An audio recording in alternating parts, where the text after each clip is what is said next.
নমস্কাৰ বন্ধু আৰু বান্ধৱীসকল, আজিৰ এই ভিডিঅ'টোৰ জৰিয়তে আপোনালোকৰ লগত আলোচনা কৰিম যে জিঅ'টেক ঘৰৰ হিতাধিকাৰীসকলৰ বাবে এটা ভাল খবৰ।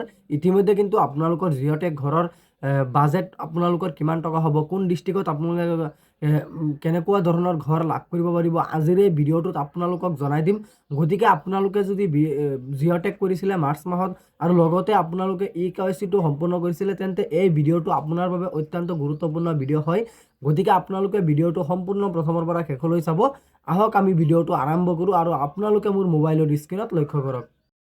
আপোনালোকে প্ৰথমতে ইয়াত এটা কথা লক্ষ্য কৰিব যে আমাৰ গোটেই অসমখনত কিন্তু আপোনালোকে এনেকুৱা ধৰণৰ আপোনালোকে ছেম টু ছেম 6খন ধৰণৰ আপোনালোকে ঘৰ লাভ কৰিব পাৰিব। বেলেগ বেলেগ ডিষ্ট্ৰিক্টত কিন্তু আপোনালোকে বেলেগ বেলেগ ধৰণৰ ঘৰ লাভ কৰিব পাৰিব। প্ৰথমতে ইয়াত চাব যে ঘৰকেইখন কিন্তু আপোনালোকৰ ভাগ কৰা দিয়া হৈ আছে। প্ৰথমতে এই 01ত আপোনালোকে ছেম টু ছেম এনেকুৱা ডিজাইনৰ ঘৰ লাভ কৰিব, 02ত এনেকুৱা ডিজাইনৰ, 03 এনেকুৱা ডিজাইনৰ, 04 এনেকুৱা ডিজাইনৰ, 05 এনেকুৱা ডিজাইনৰ, 06 এনেকুৱা ডিজাইনৰ। ছেম টু ছেম কিন্তু আপোনালোকে ছেম টু ছেম এনেকুৱা ডিজাইনৰ ঘৰ আপোনালোকে 6খন ঘৰ আমাৰ গোটেই অসমখনত আপোনালোকে লাভ কৰিব পাৰিব।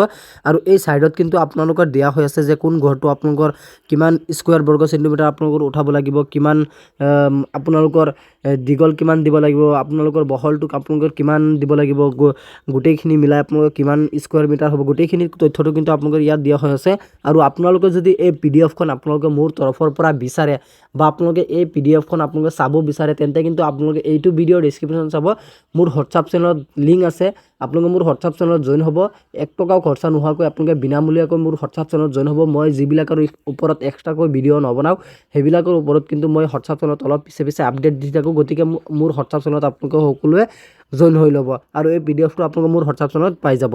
তাৰপিছত কিন্তু আপোনালোকে যদি তলফালে স্ক্ৰল ডাউন কৰে, ইয়াত আপোনালোকে চাব এটা কথা লক্ষ্য কৰিব, এই 01ত কিন্তু আপোনালোকে ছেম টু ছেম এনেকুৱা ডিজাইনৰ ঘৰ লাভ কৰিব পাৰিব।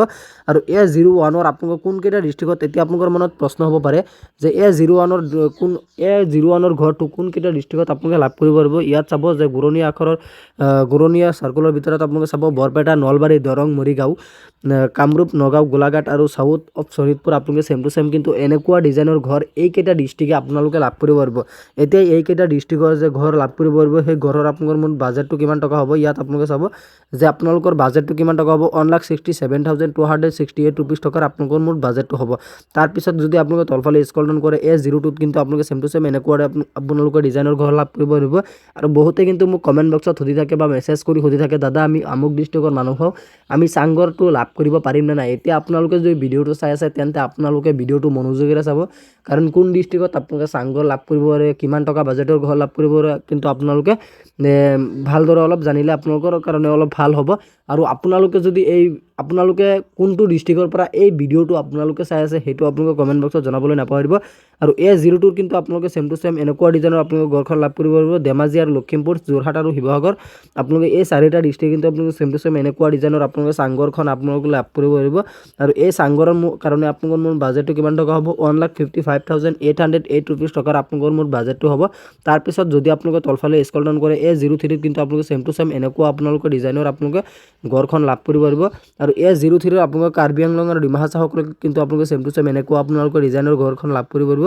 আৰু এই 03ৰ আপোনালোকৰ মুঠ বাজেটটো কিমান টকা হ'ব, ইয়াত চাব যে 1,76,949 ৰুপিজ টকাৰ আপোনালোকৰ মোৰ বাজেটটো হ'ব। আৰু আপোনালোকে এটা কথা লক্ষ্য কৰিব যে জিঅ'টেক ঘৰৰ পইচা আপোনালোকে যিমানেই নাপাওক কিয়, অৰ্থাৎ বাজেটটো আপোনালোকে যিমানেই নাপাওক কিয়, আপোনালোকে কিন্তু লগতে লেবাৰ মিস্ত্ৰী খৰচাৰ বাবে 30,000 টকাকৈ আপোনালোকে এক্সট্ৰাকৈ দিয়া হ'ব। সেইটো জব কাৰ্ডৰ লাষ্টত আপোনালোকৰ সোমাব 30,000 টকা এক্সট্ৰাকৈ লেবাৰ মিস্ত্ৰীৰ খৰচাৰ বাবে। তাৰপিছত কিন্তু আপোনালোকে এই 04ত কিন্তু আপোনালোকে ছেম টু ছেম এনেকুৱা আপোনালোকে ডিজাইনৰ ঘৰ লাভ কৰিব পাৰিব। আৰু এই 04ৰ আপোনালোকৰ কোনকেইটা ডিষ্ট্ৰিক্টত লাভ কৰিব পাৰিব, কোকৰাঝাৰ, চিৰাং, বাক্সা, ওদালগুৰি, শোণিতপুৰ, বঙাইগাঁও, ধুবুৰী, গোৱালপাৰা, কামৰূপ, এই চাউথ অফ গোলাঘাট। গতিকে আপোনালোকে ছেম টু ছেম এনেকুৱা ডিজাইনৰ ঘৰ আপোনালোকে এই 04ত আপোনালোকে লাভ কৰিব পাৰিব এইকেইটা ডিষ্ট্ৰিক্টে। তাৰপিছত কিন্তু এইকেইটা ডিষ্ট্ৰিক্টৰ আপোনালোকৰ মোৰ বাজেটটো কিমান টকা হ'ব, ইয়াত আপোনালোকে চাব যে 1,86,404 ৰুপিজ টকাৰ আপোনালোকৰ মুঠ বাজেটটো হ'ব। তাৰপিছত যদি আপোনালোকে তলফালে স্ক্ৰল ডাউন কৰে, ইয়াত আপোনালোকে চাব এই 05ত কিন্তু আপোনালোকৰ কাছাৰ, কৰিমগঞ্জ আৰু হাইলাকান্দিসকলে কিন্তু আপোনালোকে ছেম টু ছেম এনেকুৱা আপোনালোকৰ ডিজাইনৰ আপোনালোকে ঘৰখন লাভ কৰিব পাৰিব। আৰু এই 05ৰ আপোনালোকৰ মুঠ বাজেটটো কিমান টকা হ'ব, ইয়াত আপোনালোকে চাব যে মুঠ কষ্ট ইষ্টিমেটটো আপোনালোকৰ কিমান টকা হ'ব, 1,97,240 ₹7 টকাৰ আপোনালোকৰ মুঠ বাজেটটো হ'ব। তাৰপিছত যদি আপোনালোকে তলফালে স্ক্ৰল ডাউন কৰে A06ত কিন্তু আপোনালোকে ছেম টু ছেম এনেকুৱা আপোনালোকে ডিজাইনৰ আপোনালোকে চাংঘৰখন আপোনালোকে লাভ কৰিব পাৰিব। আৰু এই চাংঘৰৰ কাৰণে আপোনালোকৰ মুঠ বাজেটটো কিমান টকা হ'ব ইয়াত আপোনালোকে চাব 1,28,714 টকাৰ আপোনালোকৰ মুঠ বাজেটটো হ'ব। আৰু ইতিমধ্যে কিন্তু আপোনালোকৰ জিঅ'টেক ঘৰৰ যিটো আপোনালোকৰ ভেৰিফাই প্ৰক্ৰিয়াটো আপোনালোকৰ সম্পূৰ্ণ হোৱা নাই আমাৰ গোটেই অসমখনত। যেতিয়া নেকি আমাৰ গোটেই অসমখনত আগৰ যিবিলাক আপোনালোকৰ পুৰণা ঘৰ আছিলে সেই ঘৰকেইটা আপোনালোকে পাই যাব, তেতিয়াই কিন্তু আপোনালোকে জিঅ'টেক ঘৰৰ প্ৰথম কিস্তি টকা কিন্তু আপোনালোকৰ সোমোৱা আৰম্ভ হ'ব। আৰু 30 লাখ মানুহে কিন্তু আপোনালোকে সেই ঘৰখন লাভ কৰিব পাৰিব। আৰু জিঅ'টেক ঘৰৰ বিষয়ে বা পুৰণা ঘৰৰ বিষয়ে যদি আপোনালোকৰ আৰু কিবা জানিবলগীয়া বা সুধিবলগীয়া কুৱেশ্যন থাকে তেনেকুৱা ক্ষেত্ৰত কিন্তু আপোনালোকে মোক কমেণ্ট বক্সত ডাইৰেক্টলি জনাই দিব যে আমাৰ এইটো প্ৰব্লেম সেইটো প্ৰব্লেম। আৰু আপোনালোকে এনেকৈ নজনাব যে জিঅ'টেক ঘৰ ভিডিঅ' লাগে বা পুৰণা ঘৰৰ ভিডিঅ' লাগে, আপোনালোকে এনেকৈ নজনাব। আপোনালোকে ডাইৰেক্ট ক'ব যে আপোনালোকৰ প্ৰব্লেমটো কি, আৰু আপোনালোকে সেই প্ৰব্লেমটো আপোনালোকৰ কমেণ্ট বক্সত জনাবলৈ নাপাহৰিব। গতিকে আজি ইমানখিনি আছিলে আপোনালোকক দিবলগীয়া ইনফৰমেশ্যন। আশা কৰিছোঁ ভিডিঅ'টো চাই ভাল পালে।